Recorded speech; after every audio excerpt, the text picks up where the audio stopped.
Bien, entonces vamos a tener distintos momentos. Estamos a fines del Imperio Romano y nos va a interesar este periodo porque se va a dar lo que se ha denominado arte paleocristiano, ¿no? En general, el periodo romano ha tenido frente a una revalorización en el siglo XIX especialmente, como un periodo artístico, frente al dominio y al gran estudio y a la gran admiración que generaba el arte griego. Dentro del periodo del Imperio Romano, del periodo de estudiar el arte que se va a dar ligado a, primero decíamos el periodo republicano y luego un periodo de imperial. Dentro del periodo imperial, a fines del Imperio Romano, vamos a tener que pensar en una característica especial que va a tener el surgimiento de esta nueva religión que comienza con un periodo de persecución en los primeros siglos, me refiero al cristianismo, luego el edicto del siglo III y en el 303 la última gran persecución, y ya para el siglo IV vamos a tener un momento, ¿no?, en donde Constantino ingresa a Roma, vence a Magencio, gracias a la protección de Dios. Entonces Constantino se hace cristiano. En estos primeros siglos, en estos siglos que irían, podríamos decir, del siglo I al siglo IV, en donde empieza a cesar la persecución, vamos a tener un primer periodo paleocristiano, o sea, el arte del viejo cristianismo, digamos, paleo sería viejo, que obviamente está muy vinculado a características de elementos antropomórficos, contextos de micro narrativos, ¿no?, que se vinculan a relatos bíblicos que recién se estaban instalando y sumamente simbólicos, ¿no? El arte paleocristiano en general es un arte que no innova, sino que resignifica imágenes ya existentes, ya pertenecientes al imaginario social, a las que se les modifica el sentido, ¿no? Por eso hablamos de una resignificación, o sea, no es un arte novedoso, no es un arte que invente en esta primera época, ¿no? Y está vinculado en especial en esta primera época a lo que serían el arte funerario, especialmente, que tiene que ver con este arte de las catacumbas. Bien, hasta acá llego. Entonces vamos a hablar del arte paleocristiano, es decir, bueno, estas primeras manifestaciones artísticas vinculados a los primeros años del cristianismo. Podríamos hablar de dos momentos: un periodo preconstantiniano, es decir, previo a que se consolide y se reconozca como religión oficial y bueno, deje de estar perseguido.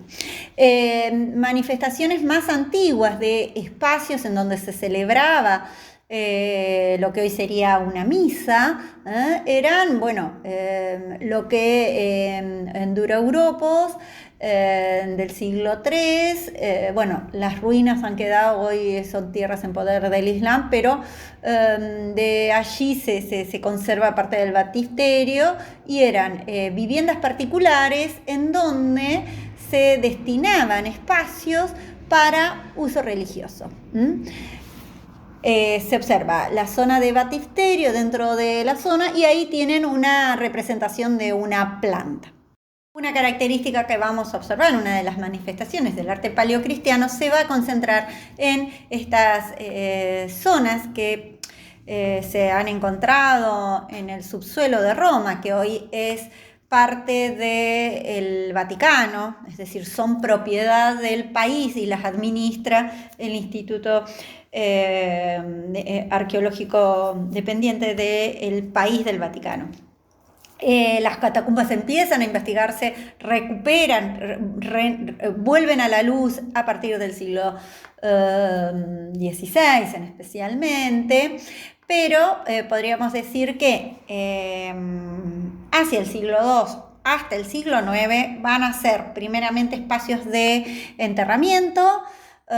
Esta tradición, ¿no? Que no es la incineración de los cuerpos, sino las distintas religiones, entre ellas el cristianismo, el judaísmo también, las distintas religiones e incluso algunos romanos que no querían ser incinerados, entonces eran, sus cuerpos se mantenían, se guardaban en espacios que estaban por fuera de la ciudad, en las distintas vías, que todavía siguen siendo, ¿no? Las distintas vías romanas. En esa zona se quedaban estos cuerpos. Con la cantidad de migrantes, con la cantidad de uso de esta tradición, empieza a desarrollarse una tradición de ubicarlos en forma subterránea, de enterrarlos, de enterramiento, y se aprovecha esta posibilidad que tiene el suelo romano. Roma está sobre una cantera,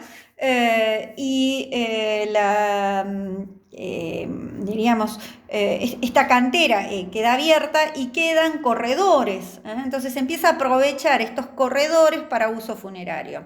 Las catacumbas en general compartían espacio, hay solamente una de único uso cristiano, pero después había espacios para cristianos, para judíos, ¿no? Es decir, distintas religiones. Eran lugares funerarios, pero también lugares de peregrinaje, porque después, con los siglos, van a estar albergando los restos de los mártires, o sea, de aquellos que habían sido asesinados y perseguidos y que habían dado fe con su vida en este martirio para mantener la religión. Entonces, los cristianos concurrían a estos lugares como lugares de devoción, ¿no? De procesión. Bien. Dentro de las catacumbas, es decir, estos laberintos, estos pasillos en donde se generaban espacios nichos, que eran espacios para depositar los restos, tenían hasta 3 pisos, piensen, ¿no? Es decir, 3 niveles las catacumbas, estos pasillos sumamente oscuros, ¿no? No se puede permanecer porque muy húmedos, y que la misma toa lo que hace es suele faltar el aire, el oxígeno.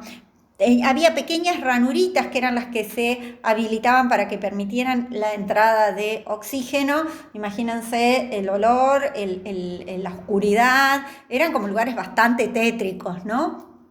Con muy poquitita luz y muy, muy profundos. Bueno, entonces podían presentarse nichos, por el otro lado los arcosolios, que es esta especie de falso arco, donde podía enterrarse hasta casi una familia, y luego los más adinerados, podríamos decir, que lograban tener esta especie de habitación, un cubículo excavado, y había no solamente para albergar a los restos de esa familia adinerada, sino también era un espacio para celebrar liturgias, ¿no?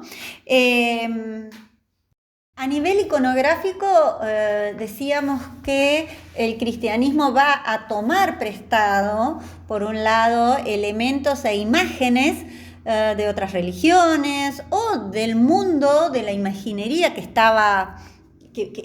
tenía a su disposición, como así también tomó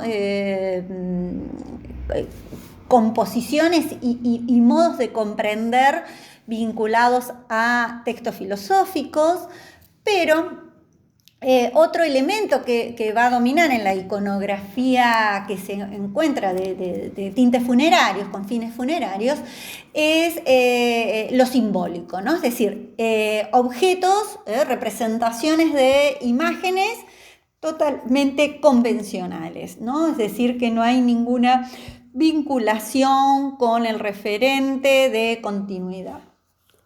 Uno de los elementos más representados es el pez, a partir del acrónimo vinculado justamente al significado de ictus, ictis, de pez en griego, que estaría retomando Jesús Cristo, Hijo de el Salvador, es decir, Hijo de Dios Salvador.